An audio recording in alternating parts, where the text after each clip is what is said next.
Bid securing declaration, signed and duly notarized.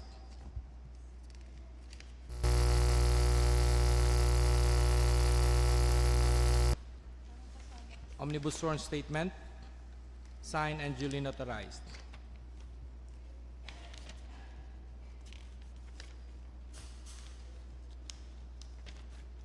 Organizational chart, signed. Madam Chair, here's the technical documents of our loan bid supplier, CSJ Phoenix Gasoline Station.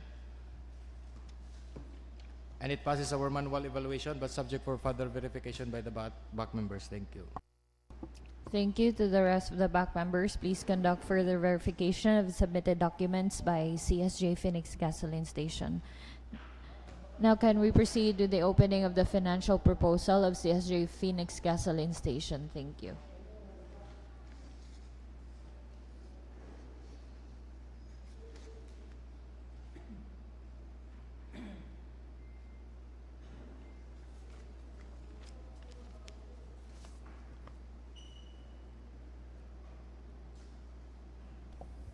Good morning.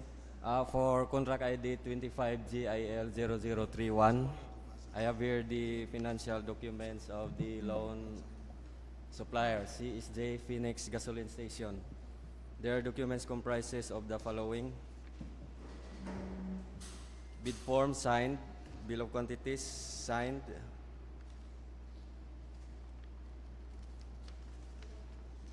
summary with prices signed, and cash flow signed. For CSJ Phoenix Gasoline Station, the bid amount is 5,033,840 pesos only. I repeat, 5,033,840 pesos only. That's all, Madam Chair. Thank you. Again, to the rest of the back members, please conduct further verification of the submitted financial documents of CSJ Phoenix Gasoline Station. Thank you.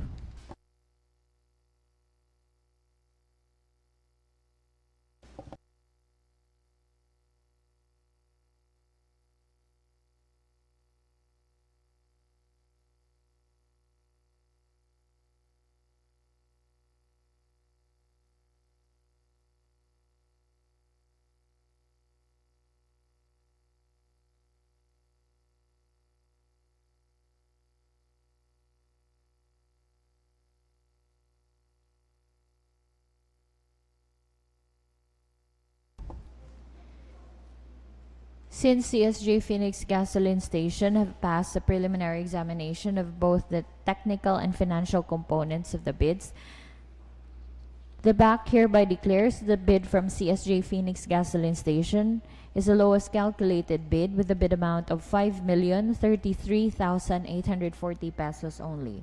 Again, the BAC hereby declares that the bid from CSJ Phoenix Gasoline Station for contract ID 25GIL0031 is the lowest calculated bid with a bid amount of 5,033,840 pesos only.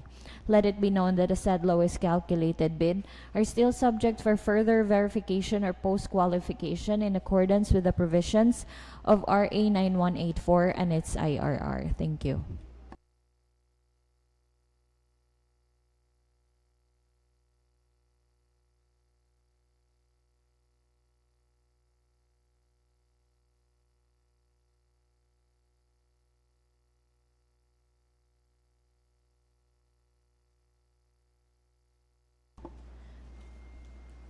Next, can we have 25GIL0036?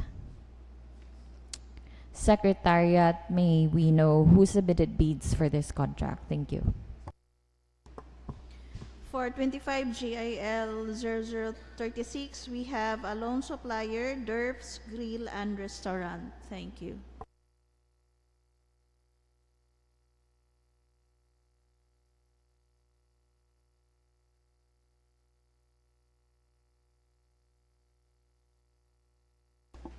Okay, so for 25GIL0036, we only have one supplier who submitted their bid. We have Derps Grill and Restaurant. TWG, kindly read to us first the terms and conditions of this contract and further proceed with the opening and evaluation of the bid submitted by DERF's Grill and Restaurant. Thank you.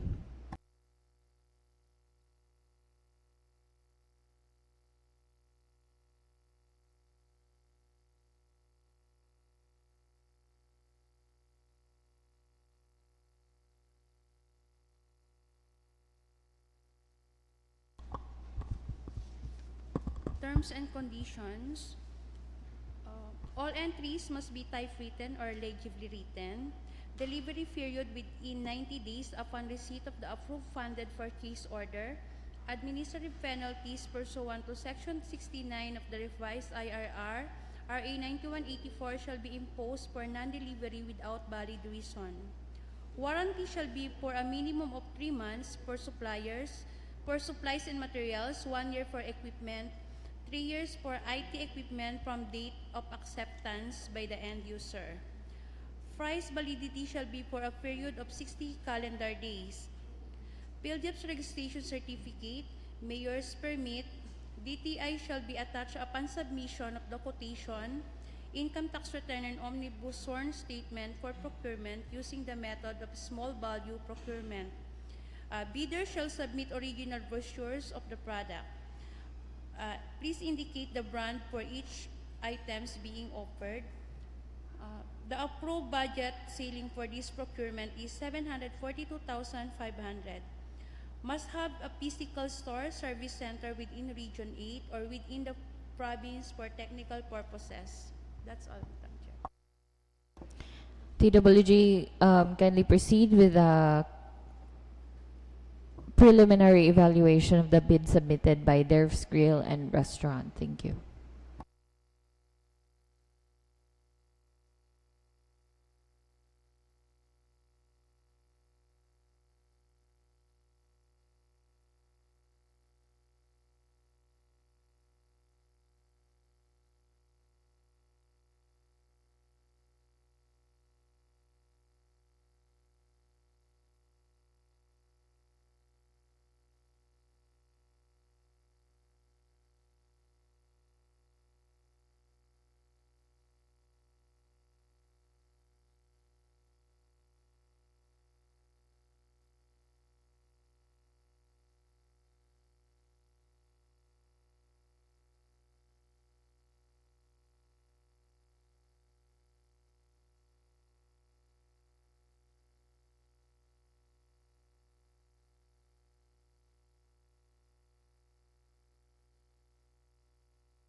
For contract ID 25GIL0036, I have here the technical and financial proposals of our loan supplier, Derps Grill and Restaurant.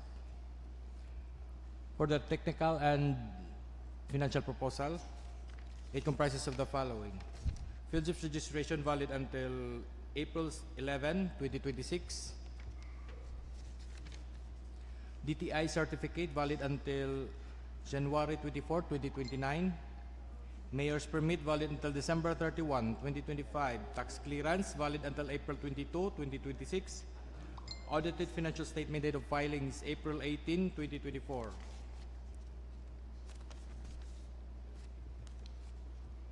Audited financial statement signed and received by BIR.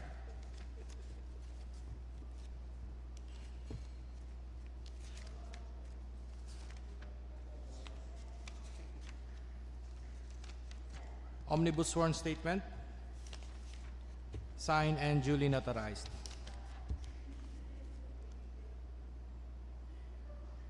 For Derps Grill and Restaurant,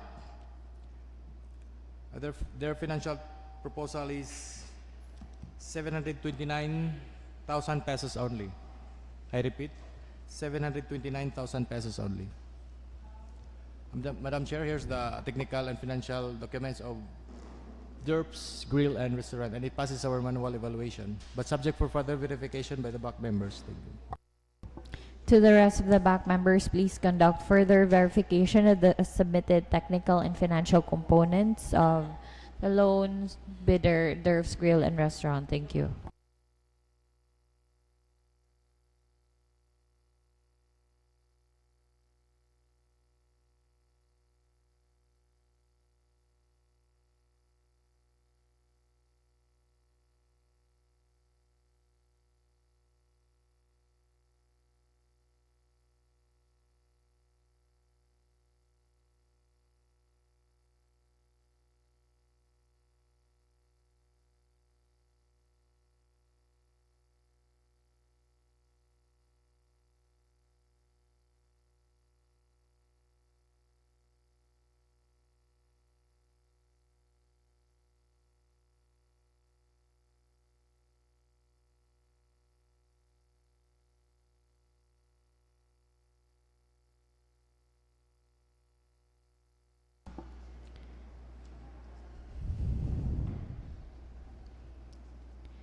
Since the loan bidder, Derps Grill and Restaurant, have also passed the preliminary examination of the technical and financial components of their bid, the BAC hereby declares that the bid from Derps Grill and Restaurant for contract ID 25GIL0036 is the lowest calculated bid with a bid amount of 729,000 pesos only.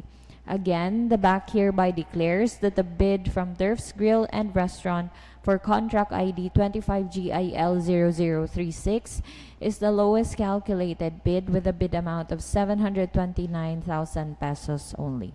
Let it be known that the said lowest calculated bid is still subject for further verification or post-qualification in accordance with the provisions of RA 9184 and its IRR. Thank you.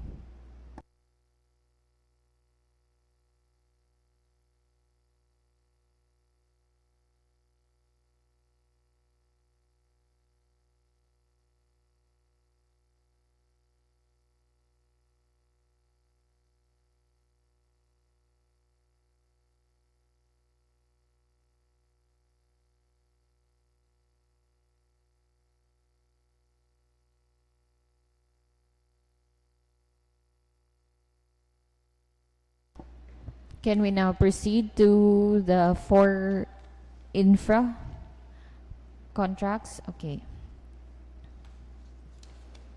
So we shall start with 25IL0020. Secretariat, may we know first if there are electronically submitted bids received for today's infra opening? Thank you. For today's 4 infra project to be opened, we have no electronic bid submission received. Thank you. Okay, since there are no electronically submitted bids for today's opening, let's proceed with the manually submitted bids, starting with contract ID 25IL0020. TWG, kindly read to us the electronic eligibility results. But first, may I know from the Secretariat who submitted bids for this contract? Thank you.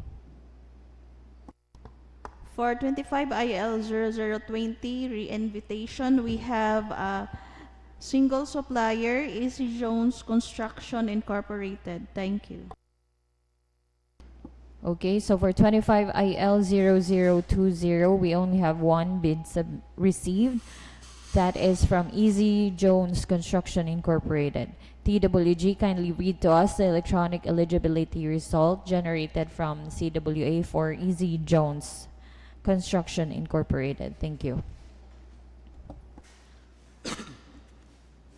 Good morning, everyone.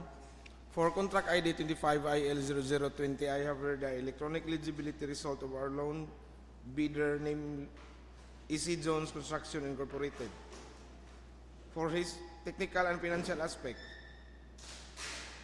for AC Jones Construction Incorporated, pickup license valid until April 23, 2026. Pickup registration valid until June 8.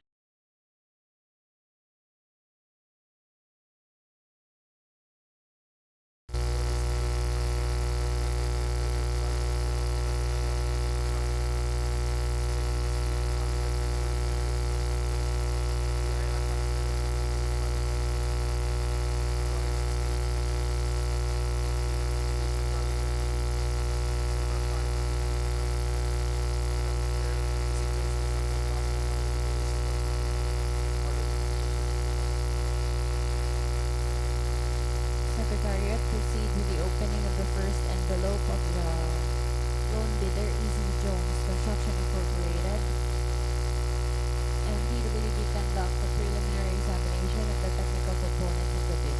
Thank you.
CC,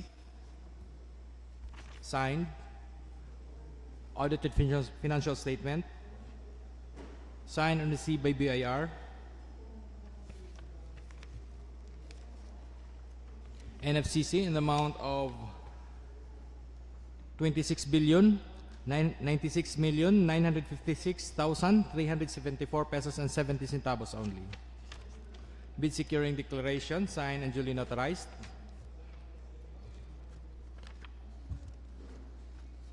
Organizational chart, signed. List of contractors' key personnel, signed and duly notarized.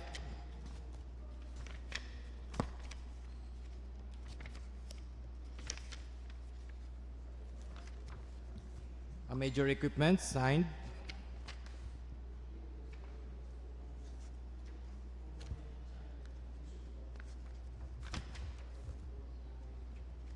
Omnibus sworn statement, signed and duly notarized.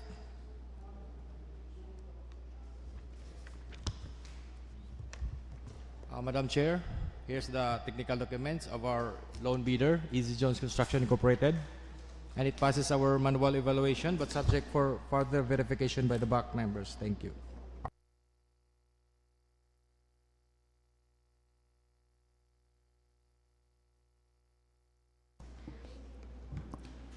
Since the said bidder have passed the preliminary examination of their technical components using the pass or fail criterion, Secretariat, please proceed with the opening of the second envelope for Easy Jones Construction Incorporated, and TWG again conduct a preliminary examination of the financial components of their bids. Thank you.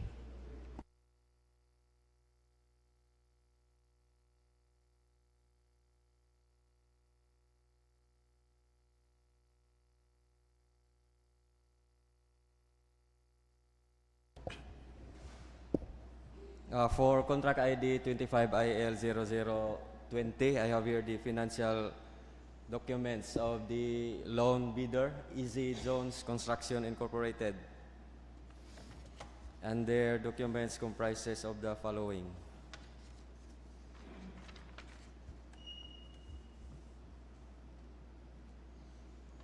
Bid form signed. Bill of quantities signed.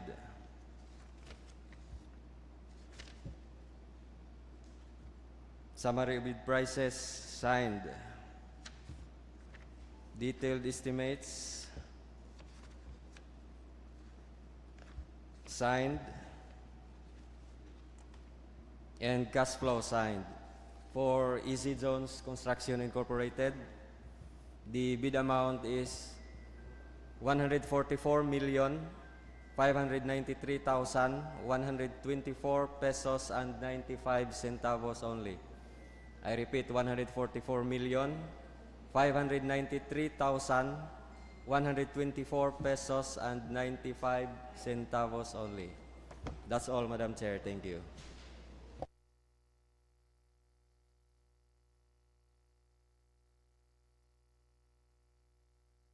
To the rest of the back members, please conduct further verification of the submitted technical and financial components of the bid. Thank you.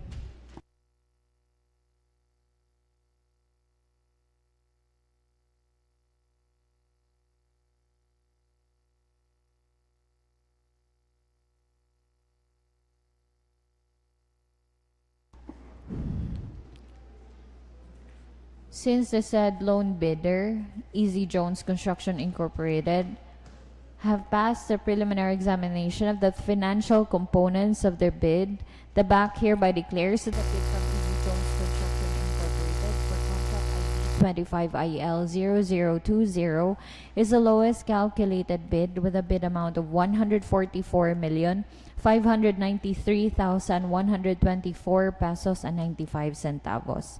Again, the BAC hereby declares the bid from Easy Jones Construction Incorporated for contract ID 25IL0020 is the lowest calculated bid with a bid amount of 144,593,124 pesos and 95 centavos.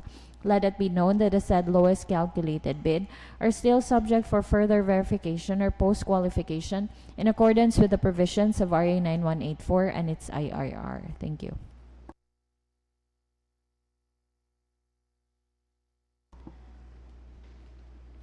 Next, can we have 25IL0025? Okay. Secretariat, may we know who submitted bids for this contract? For this contract, we have received only one bid from Easy Jones Construction Incorporated. Thank you. Okay, for 25IL0025, we also have a lone bidder. We have Easy Jones Construction Incorporated. TWG, kindly read to us the electronic eligibility result generated from CWA for Easy Jones Construction Incorporated. Thank you. For contract ID 25IL0025, I have here the electronic eligibility result of our loan bidder, Easy Jones Construction Incorporated. For the technical and financial aspects, for Easy Jones Construction Incorporated, pickup license valid until April 23, 2026. Pickup registration valid until June 18, 2027. Work experience passed and FCC passed. For the legal aspects, for Easy Jones Construction Incorporated, mayor's permit valid until December 31, 2025. SEC registration valid until June 20, 2058. BIR tax clearance certificate valid until February 16, 2026. PhilJIP registration valid until December 5, 2025. Madam Chair, Easy Jones Construction is eligible based on our electronic eligibility result. That's all. Secretariat, proceed with the opening of the first envelope of Easy Jones Construction Incorporated, and TWG conduct a preliminary examination of the technical components of the bids. Thank you.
For contract ID 25IL0025,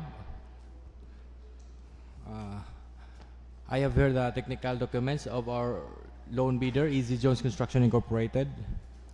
And their technical documents comprises of the following: field chief's registration valid until December 5, 2025. Mayor's permit valid until December 31, 2025. Tax clearance valid until February 14, 2026. Audited financial statement date of filing is April 14, 2025. Pickup license valid until April 23, 2026.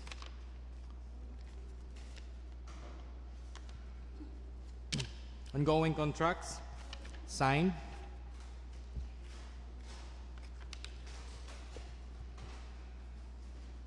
Single largest completed contract signed.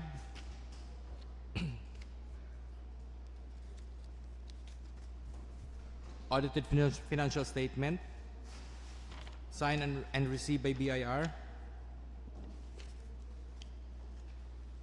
NFCC in the amount of 26,096,956,374 pesos and 70 centavos only.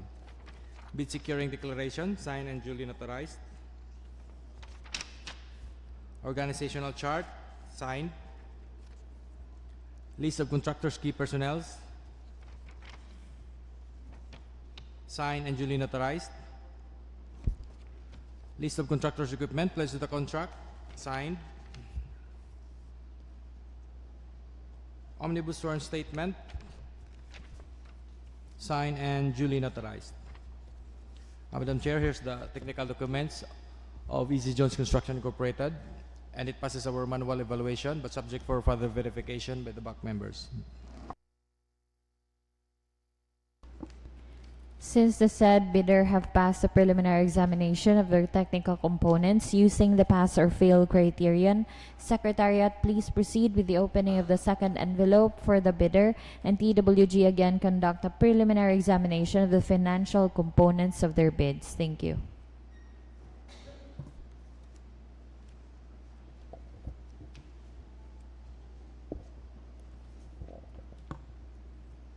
For contract ID 25IL0025, I have here the financial documents of Easy Jones Construction Incorporated, and it comprises of the following: bid form signed, bill of quantities signed, summary bid prices signed, detailed estimates signed, and cash flow signed. For Easy Jones Construction Incorporated, the bid amount is 144,592,657 pesos and 20 centavos only. I repeat, 144,592,657 pesos and 20 centavos only. That's all, Madam Chair. Thank you. To the rest of the back members, please conduct further verification of the submitted technical and financial components of the bids. Thank you.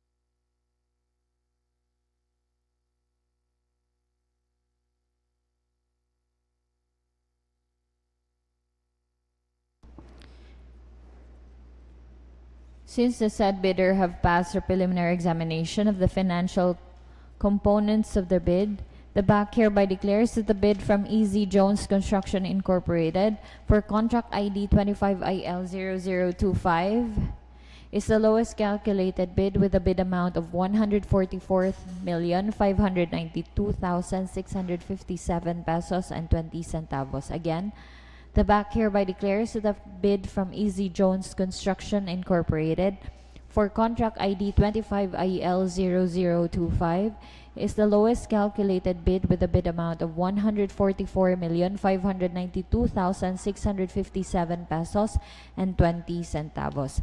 Let it be known that the said lowest calculated bid are still subject for further verification or post-qualification in accordance with the provisions of RA 9184 and its IRR. Thank you.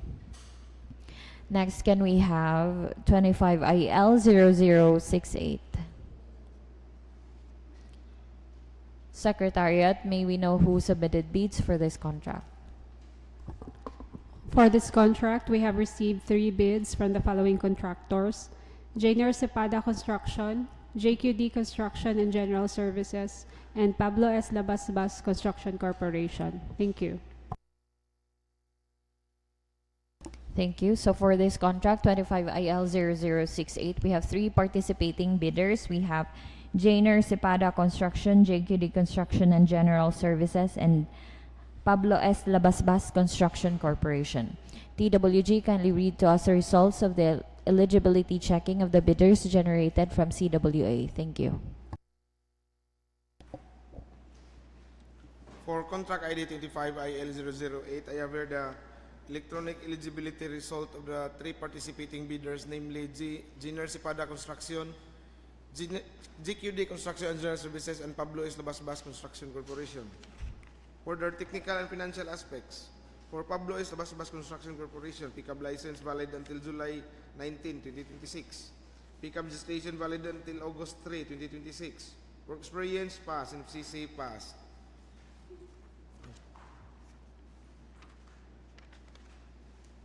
For Jainer Cepada Construction, pickup license valid until March 26, 2025. Pickup registration valid until June 20, 2025. Work experience passed. NFCC failed.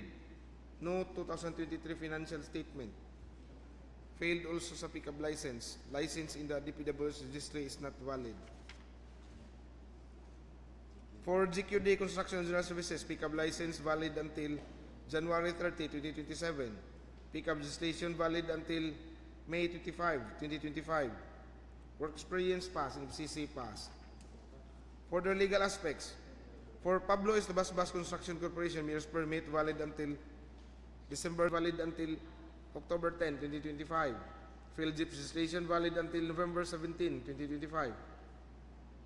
For Jainer Cepada Construction, mayor's permit valid until December 31, 2024. DTI valid until July 27, 2026. BIR tax clearance certificate valid until July 25, 2024. Field jeep registration valid until May 12, 2024. For GQD Construction and General Services, mayor's permit valid until December 31, 2025. DTI registration valid until November 28, 2029. BIR tax clearance certificate valid until November 25, 2025. Field jeep registration valid until March 7, 2026. Madam Chair, for contract ID 25 IL 0068, only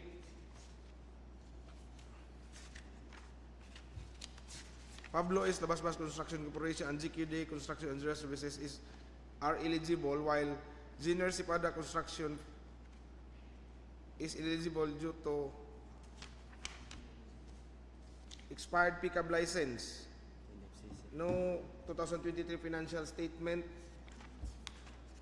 mayor's permit is also expired, BIR tax clearance certificate expired, and field jeep registration expired. That's all, Madam Chair. Di, ito pang basahon. Basahon pa man.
Okay, so for this contract 25 IL 0068, we shall proceed with the opening of the technical components submitted by JQD Construction and General Services and Pablo S. Labasbas Construction Corporation, since they are the eligible bidders.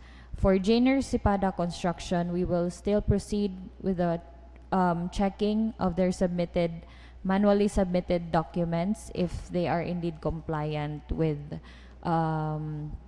the documents submitted. However, may I ask the TWG to check all the documents submitted to not be valid, katong mga documents nga expired or not valid, to check in their manually submitted documents if they are indeed valid or not.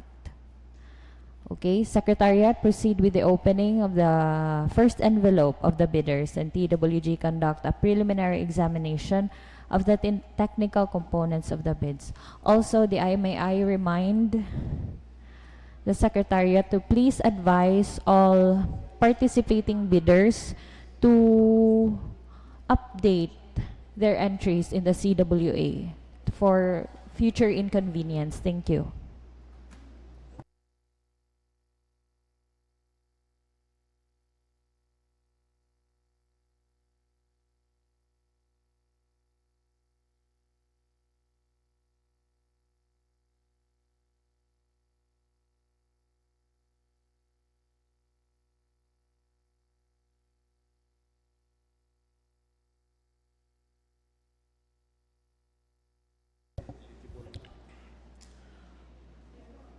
For contract ID 25 IL 0068, I have here the technical documents of our three participating bidders, namely Janer Sipada Construction, GQD Construction and Services, and Pablo S. Labasbas Construction Corporation.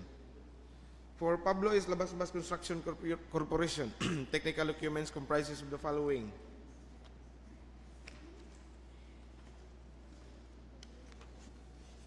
Field Jeep registration valid until November 17, 2025. Sex registration valid until sex registration August 28, 2012. Mayor's permit valid until December 31, 2025. Tax clearance valid until October 10, 2025. Audited financial statement date of filing April 28, 2025. Pickup license valid until July 19, 2026.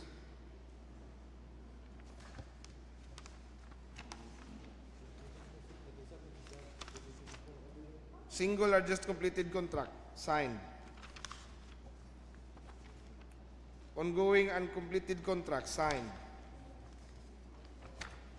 Audited financial statement signed and received by BIR.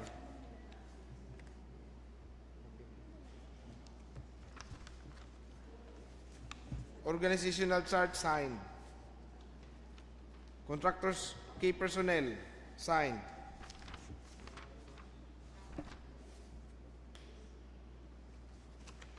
List of contractors equipment pledged to the contract signed.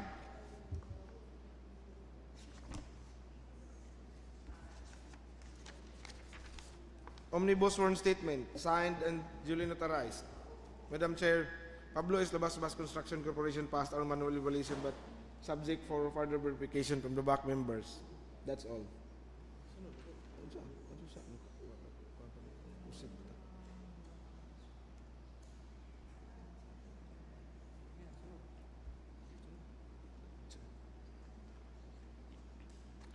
For GQD Construction and General Services, technical documents comprises of the following: Field Jeep registration valid until March 7, 2026. DTI certificate valid until November 28, 2029. Mayor's permit valid until December 31, 2025. Tax clearance valid until November 25, 2025. Audited financial statement date of filing April 15, 2025. Pickup license valid until January 30, 2027.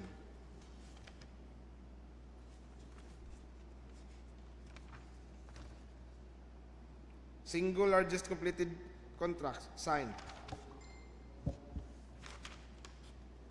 List of completed projects, signed.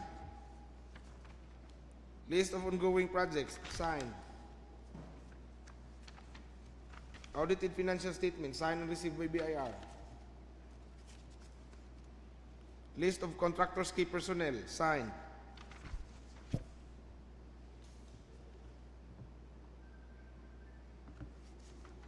List of contractors' equipment pledged to the contract, signed.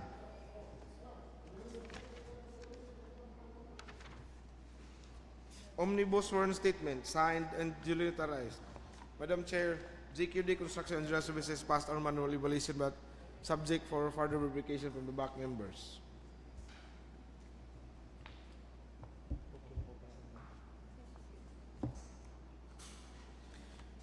For our last bidder, Engineer Sipada Construction, technical documents comprises of the following. Field Jeep registration valid until May 14, 2025.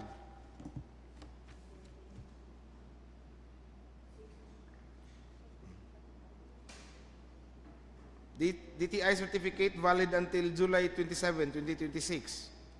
Mayor's permit valid until December 31, 2025. Tax clearance valid until August 9, 2025.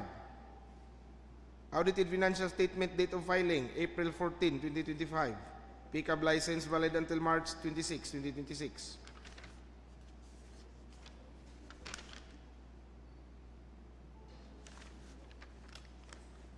Single largest completed contract, signed.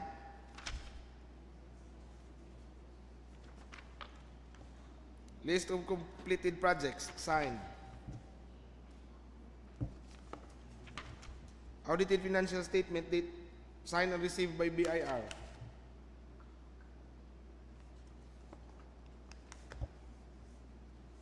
NFCC in the amount of 3,304,113,943 pesos and 55 centavos. Organizational chart, signed. List of contractors, key personnel, signed.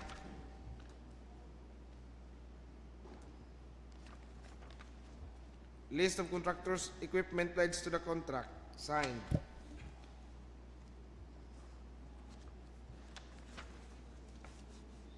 Omnibus sworn statement, signed and duly notarized.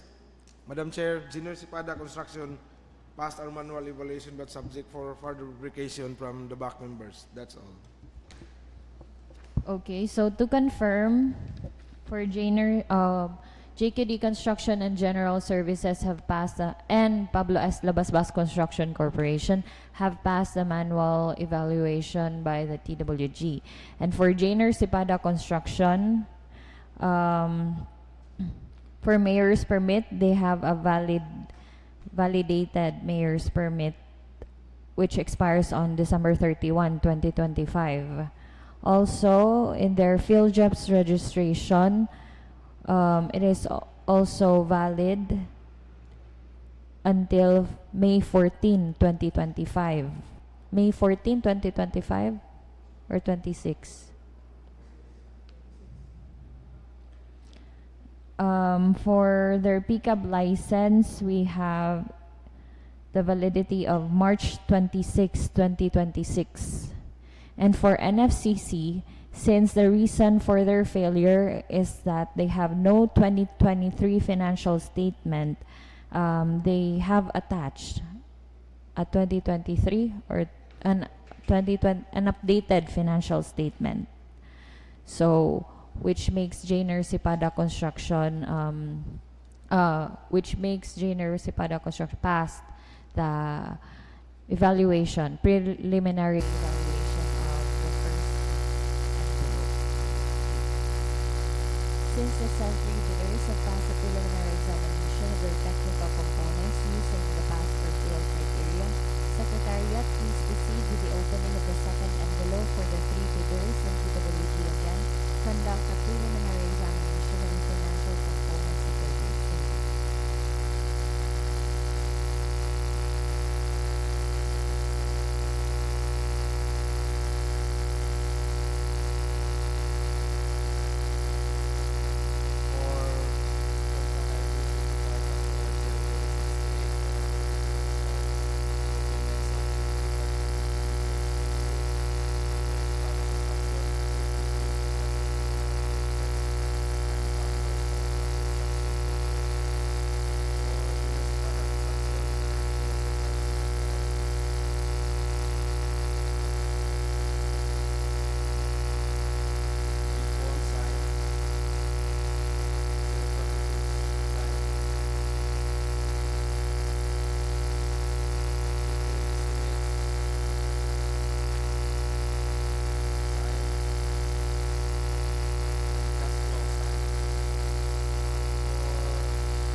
with the technical and financial components of the bid.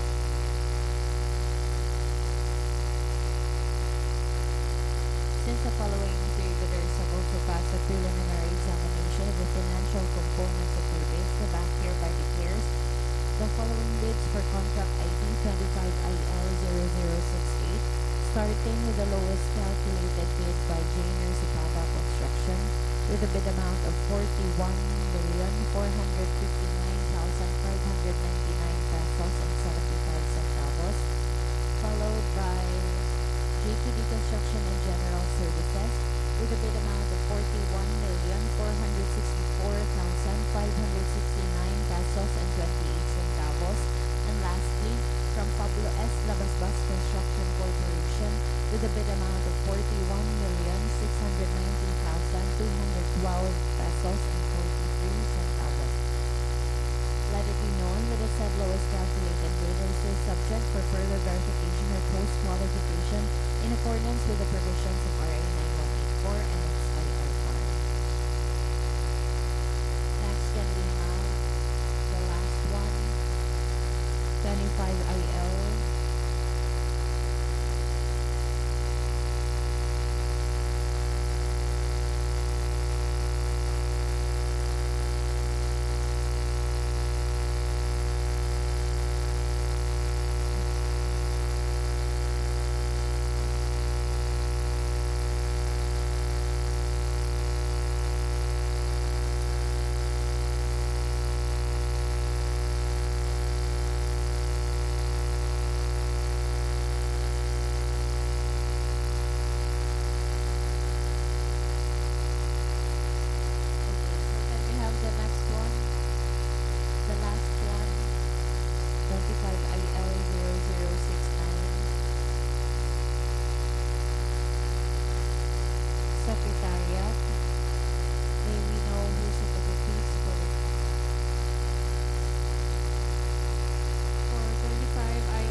BDRY Construction Local Contractor Independent Corporation, and the fact is our evaluation of the Since the said three bidders have passed the preliminary examination of their technical components using the pass or fail criterion, Secretariat, please proceed with the opening of the second envelope for the three bidders and PWD again. Conduct a preliminary examination of the financial components of their bids. Thank you.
starting with the lowest calculated bid by Pablo S. Labasbas Construction Corporation with a bid amount of 72,291,079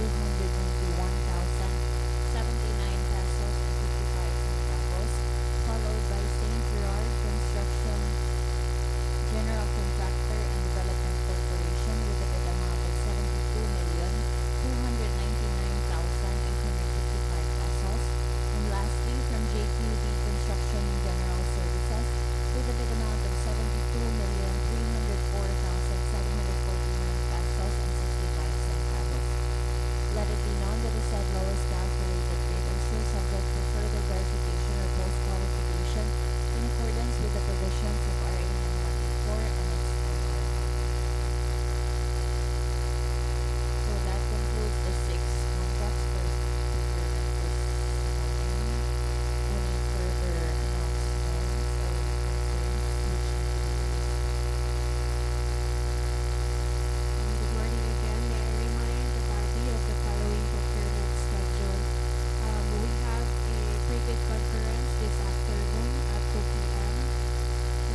May 20, 2025, we also have another bid opening.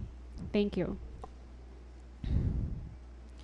Thank you. So to all members of the back, TWG Secretariat, please take note with our procurement schedules and we'll see again this afternoon for the pre-bid. Any further action to adjourn this opening of bids conference?